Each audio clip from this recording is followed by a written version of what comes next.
বাংলাদেশের মানুষের মালিকানা ফিরিয়ে দেওয়া ছাড়া গণতন্ত্রের অগ্রগতির কোন সুযোগ নেই।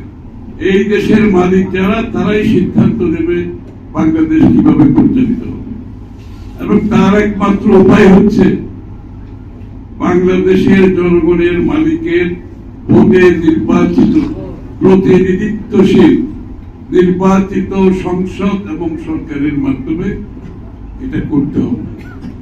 এর ব্যতিক্রম কিছু করার কোন সুযোগ নেই। কেউ যদি মনে করে যেভাবে শেখ হাসিনা তার জনগণের মালিকানা কেড়ে নিয়েছিল, শেখ মুজিবুর রহমান বাকশালের মাধ্যমে কেড়ে নিয়েছিল, সেইভাবে তার বিরুদ্ধে কিন্তু পুরো দেশের মানুষ সংগ্রাম করেছে। সুতরাং আমরা আর নতুন করে সেই সংগ্রাম করার তো দরকার নাই। শেখ হাসিনাকে বিদায় করার পরে এটাই স্বাভাবিক ছিল যে আবার জনগণের মালিকানা জনগণের কাছে ফিরে যাবে।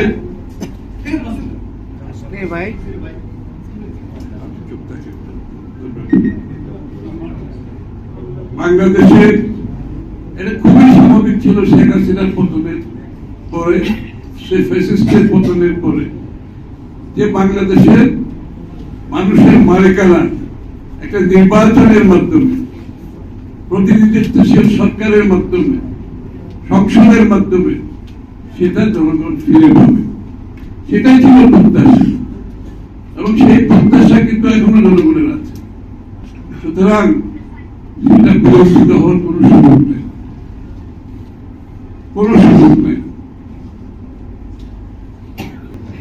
মূল বিষয়টা হচ্ছে বাংলাদেশের মানুষের জনগণের মালিকানা তাদের কাছে ফিরিয়ে দেওয়া, যেটা বাকশালের মাধ্যমে কেড়ে নেওয়া হয়েছিল। সেই স্বাধীনতা বাংলাদেশের মানুষের, সেই মালিকানা বাংলাদেশের মানুষের কাছে ফিরিয়ে দেওয়া, সেটা হচ্ছে বহুদলীয় গণতন্ত্রের মূল মন্ত্র, মূল ধারণা। এবং সেই আন্দোলন, সেই সংগ্রাম, সেই ত্যাগ অব্যাহতভাবে কিন্তু বাংলাদেশে চলেছে। এটা বাকশালকে বিদায় দিয়ে শেষ হয়নি। পরবর্তীতে আরেক স্বৈরাচার এসেছে, তারাও নির্বাচনকে তাদের নিয়ন্ত্রণে নিয়ে জনগণের মালিকানা কেড়ে নিয়েছে। তারপরে ১/১১ একই অবস্থা। তারপরে শেখ হাসিনা স্বৈরাচার ফ্যাসিস্টের মাধ্যমে আবার সেই অনেকটা একদলীয় সরকার এবং জনগণের মালিকানা কেড়ে নেওয়ার বিরুদ্ধে আন্দোলন আমাদের সকলকে করতে হয়েছে। কিন্তু এই আন্দোলনের প্রতিটি ক্ষেত্রে আপনারা যদি দেখেন, বাকশালের বিরুদ্ধে শহীদ প্রেসিডেন্ট জিয়া রহমান সাহেবের ভূমিকা, বহুদলীয় গণতন্ত্র ফিরিয়ে আনা।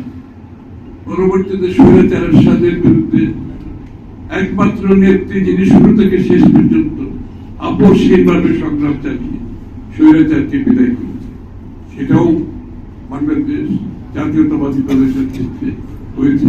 বহুদলীয় গণতন্ত্র পুনঃপ্রবর্তিত করেছেন বেগম খালেদা জিয়ার নেতৃত্বে। তার পরবর্তীতে দেশনেত্রী বেগম খালেদা জিয়ার অবিরাম সংগ্রাম চলেছে এই ফ্যাসিস্ট শেখ হাসিনার বিরুদ্ধে। নিজের জীবনের বিনিময়ে গণতন্ত্রের জন্য লড়ে গেছেন। জেলখানায় থেকেছে ৬ বছরের অধিক কাল সময়, কিন্তু আপোষ করেন না। শুধু গণতন্ত্র এবং জনগণের মালিকানার আন্দোলন, সেই আন্দোলন শেষ হয়। আজকে আমরা আবার কিন্তু সেই বহুদলীয় গণতন্ত্র, জনগণের মালিকানা ফিরিয়ে দেওয়ার কথা আবার বলতে হচ্ছে। যে কারণে শেখ হাসিনাকে বিদায় করা হয়েছে, ফ্যাসিস্টকে বিদায় করা হয়েছে, সেটা শুধুমাত্র বাংলাদেশের মালিকানা জনগণের কাছে ফিরিয়ে দেওয়ার জন্য। গণতন্ত্রের শুরু ওখান থেকে, অগ্রগতি সেখান থেকে, গণতন্ত্রের পথ সেখান থেকে, এবং সেটা একমাত্র নির্বাচন ব্যতীত আর কোন পথ নাই।